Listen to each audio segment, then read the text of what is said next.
नमस्कार दोस्तों, स्वागत है आप सभी का हमारे YouTube चैनल एजुकेशन गुरुजी पर। जी हाँ दोस्तों, अगर अभी तक आपने हमारे इस YouTube चैनल को सब्सक्राइब नहीं किया तो सब्सक्राइब जरूर कर लें। और दोस्तों मैं इसलिए कह रहा हूँ क्योंकि मैं आपके हर कमेंट का जवाब देता हूँ, आपकी हर प्रॉब्लम को सॉल्व करता हूँ, तो आपका भी हक है कि सब्सक्राइब जरूर करें। तो जाति प्रमाण पत्रों को लेकर दोस्तों नए दिशा निर्देश इस बार रीट मुख्य परीक्षा के लिए जारी हुए हैं। तो कई लोगों के प्रश्न भी आ रहे थे कि ईडब्ल्यूएस ओबीसी एससी एसटी प्रमाण पत्रों के बारे में खुलकर बताइए, किसके नाम से बनेगा, मूल निवास किसके नाम से बनेगा, और मैरिज सर्टिफिकेट ज़रूरी है या नहीं, और फाइनल ईयर वालों का क्या होगा, वो परीक्षा में बैठेंगे या नहीं। तो दोस्तों पूरी बातों का अपन इस वीडियो के अंदर चर्चा करेंगे।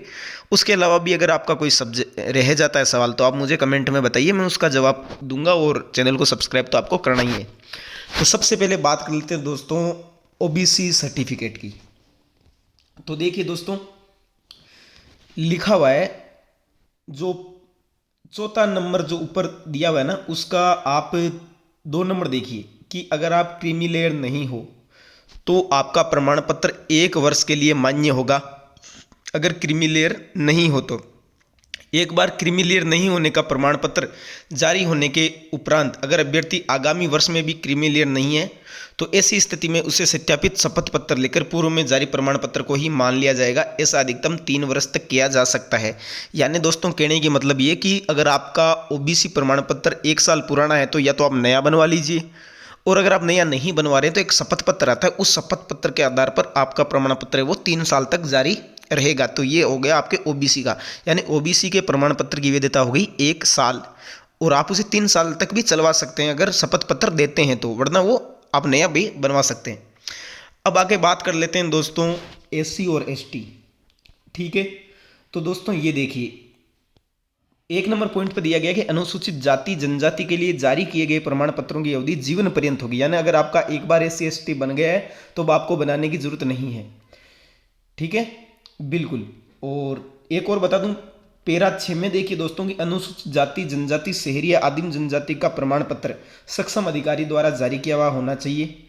और शहरी या जाति की विवाहित महिला आवेदक को इन वर्गों के लिए आरक्षित पदों का लाभ प्राप्त करने हेतु अपने पिता के नाम व निवास के आधार पर ही बनाना होगा। यानी अगर कोई महिला है एससी एसटी की तो उसको अगर लाभ लेना है एससी एसटी का तो अपने पिता के नाम से ये प्रमाण पत्र बनवाना होगा। अगर किसी ने पति के नाम से बनवा लिया तो वो चेंज करवा ले। अगर उसकी शादी भी किसी अन्य वर्ग में हो गई तो भी उसको लाभ मिलेगा। अगर उसकी शादी अन्य स्टेट में हो गई तो भी लाभ मिलेगा, बशर्ते वो अपने पिता के नाम का प्रमाण पत्र बनवाएं। तो ये एससी एसटी का हो गया दोस्तों। ईडब्ल्यूएस की बात करें तो दोस्तों ईडब्ल्यूएस के अंदर ये राहत है कि आप अपने पति या अपने पिता दोनों में से किसी के भी नाम का सर्टिफिकेट बनवा सकते हैं। लेकिन दोस्तों ज़्यादा बेटर ये रहेगा कि आप अपने पिता के नाम का बनवाएं। ठीक है, क्योंकि फिर कोई इश्यू नहीं आएगा। अगर पिता के नाम का नहीं बन रहा है, सरकारी जॉब में है, तो आप अपने पति के नाम का भी बनवा सकते हैं। लेकिन दोनों ही चल जाएंगे आपके, है ना। काफ़ी सवाल आ रहे हैं, और इसको भी आप 3 साल तक यूज कर सकते हैं। अगर किसी का मार्च के बाद में बना हुआ है, यानी अप्रैल 2022 के बाद का बना हुआ है, तो उसको बनाने की ज़रूरत नहीं है। सीधी सी बात ये है दोस्तों। ठीक है, चलिए ये हो गई आपकी ईडब्ल्यूएस की बात। इसके अलावा अगर कोई राजस्थान की लड़की की शादी अन्य राज्य में हो गई है तो भी वो आरक्षण का लाभ ले सकती है, अगर उसके पिता के नाम से उसके डॉक्यूमेंट अभी भी बने हुए हैं तो।